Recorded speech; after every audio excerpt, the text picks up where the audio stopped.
la videouri din România. Astăzi reacționăm la videouri din România. Hai să vedem ce face aici. Știi cum sunt oamenii mei acum? Dumnezeu să-l ierte, Dumnezeu să-l primească. Wow, dragi adulți, da? Dragi copii, uitați-vă la noi că e foarte amuzant. Doamne, România mâncare. Dragi copii, dacă sunteți copii, luați o pâine, faceți așa un rotund și ca să puteți pune ciorbă, fix așa, să puneți ciorbă în pâine și să mâncați. Cu lingura. Ia-i dau Eugenia. ia, Nu mai da. Eugenia. Of course, all my Romanians know what Eugenia. Lasă, hai să vedem asta. Bă, n-aveți voie. of românii. Săraicnur, cum arată acum vama veche?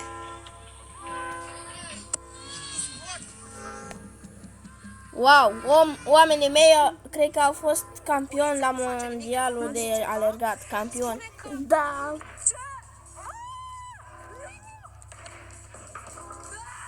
Mamă, omul meu cenzurat.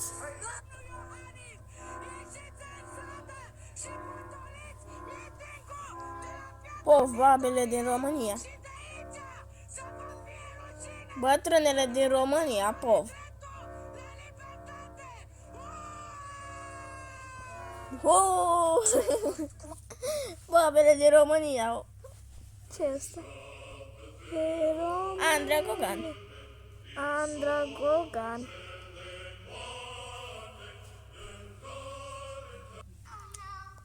Freddy Fazbear.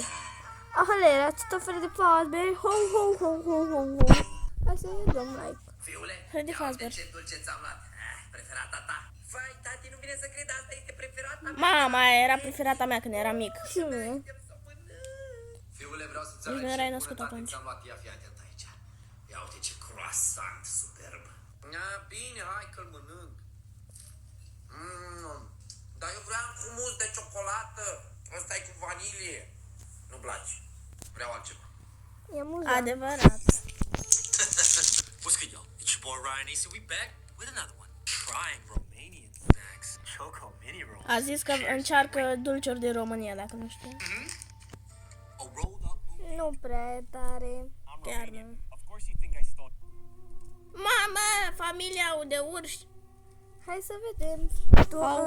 Ho. Doamnelor, fraților, copiilor, Ăla care stă în picioare e Freddy Fazbear. I'm Romanian.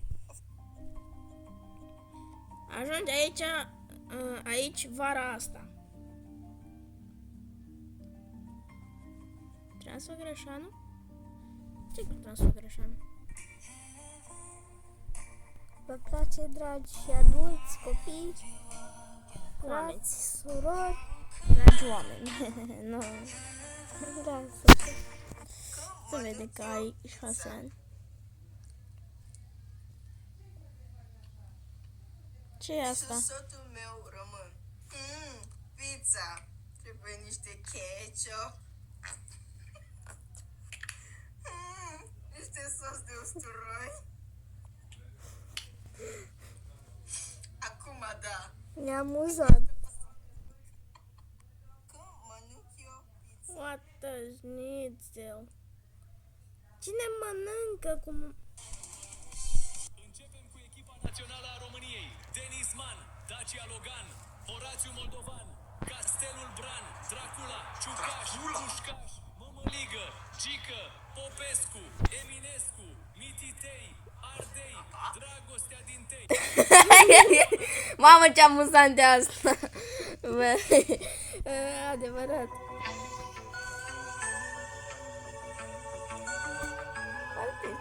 Da.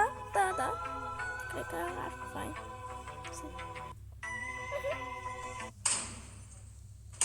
Mamă, jocul ăsta ne-am jucat și noi azi. FBI Open Up. Gen așa eram noi azi.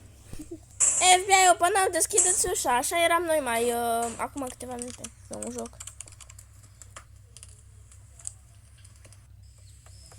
AI, mamă, cine se uită mă la AI și ce e asta? Mama, Freddy Fazbear.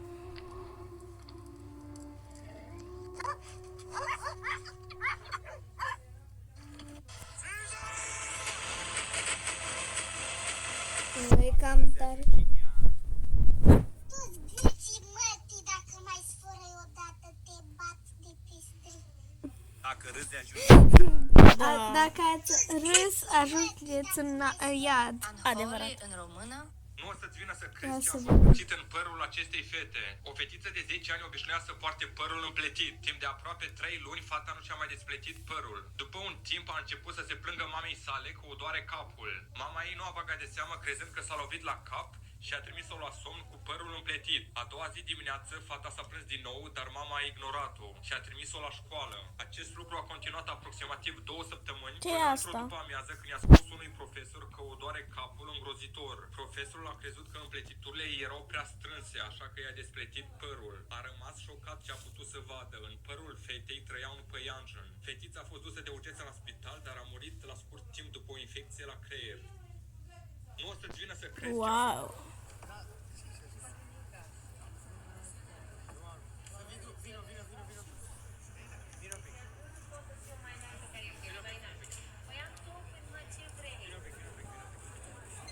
Bine, hai că mă descalț, stai să vezi realitatea, bun, ca să fie el fericit, na, să vadă lumea că el e,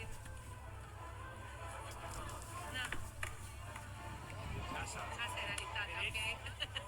Ieri e cel mai rapid om din România. Iar astăzi l-am Hai promovat să-i la dăm prima de like. 50 de metri sprint. Mama, Nicolas is tactic.ro. Asta e. Nicolas. Nicolas versus cel mai atletic om din România. Și se pare că e închis la culoare, ceea ce înseamnă că E țiganul. Descurcat. Băi, te descurcat bine. Eu zic că dacă te întâlnești timp de și cred că e aleargă așa repede ca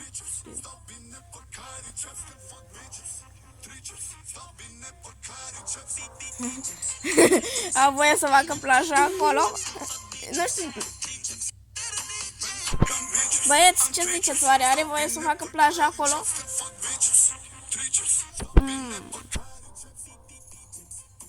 Nu cred că au voie. Dracula.ro. Nu cred că au voie. Bodan, mai uși? Un turist străin de 73 de ani a fost atacat de un urs pe Transfăgărașan în timp ce se află pe motocicletă. Ia muza. Vine acum! Nu te teme! Dă mâna!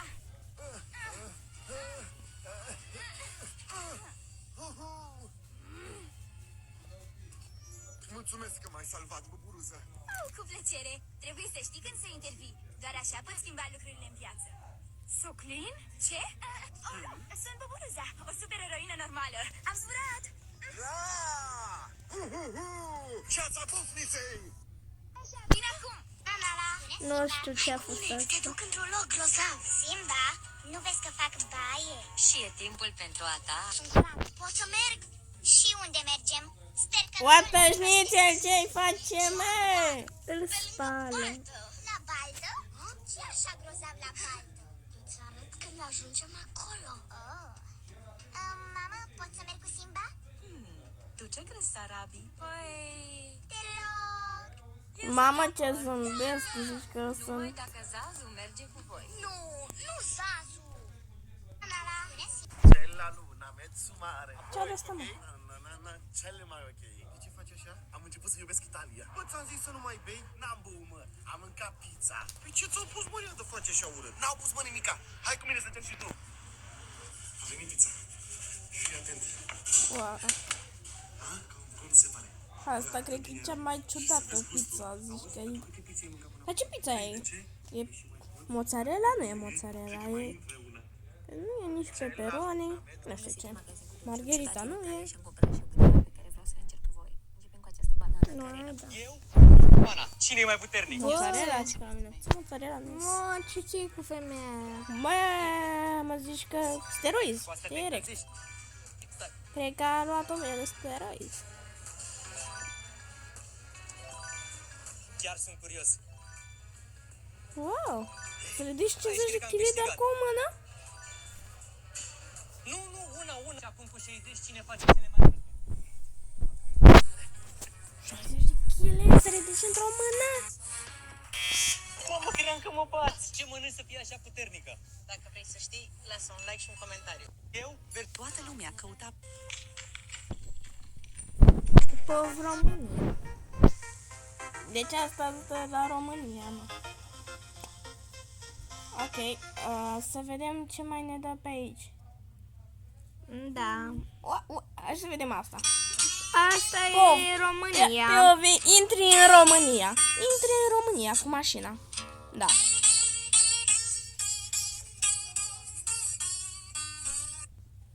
Da. O zi normală în România.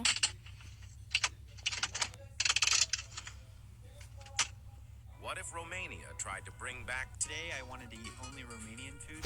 Duminica asta este cea mai lungă zi din an. Începe ziua solstițiului de vară. Duminică vom avea peste 15 ore de lumină naturală. Adică azi. Noaptea va fi cea mai scurtă din an, în jur de 8 ore și jumătate. Și de luni zilele încep să se scurteze din nou. Duminica asta este... Păcat.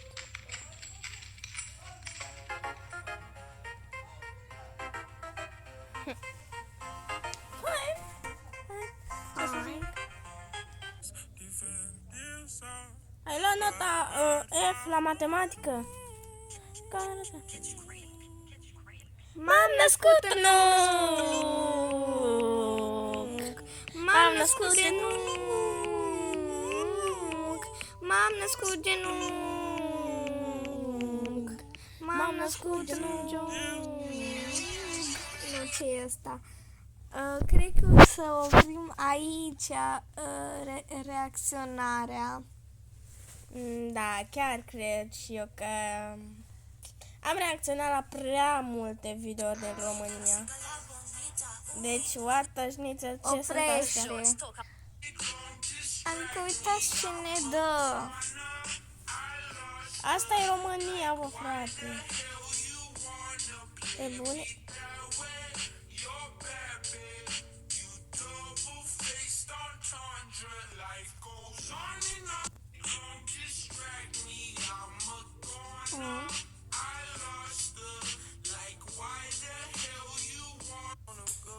Ok. Ia ziceți. Ia ziceți, vreți să ne arătăm fața? Să ne arătăm fața. Fețele. Eu nu prea așa vrea. Dacă vreți, dați multe like-uri și subscribe-uri la acest videoclip și la 1000 de like-uri ne arătăm fețele. Nu, la 1.000.000 de like-uri ne arătăm... Nu se poate, Andreea. Nu e imposibil. Ba da, să vedem noi abonații dacă vreau să facem. La 1000 de like-uri. Nu la... Da, la 1000 de like-uri ne arătăm fețele. Pa, pa! La revedere! Și pa.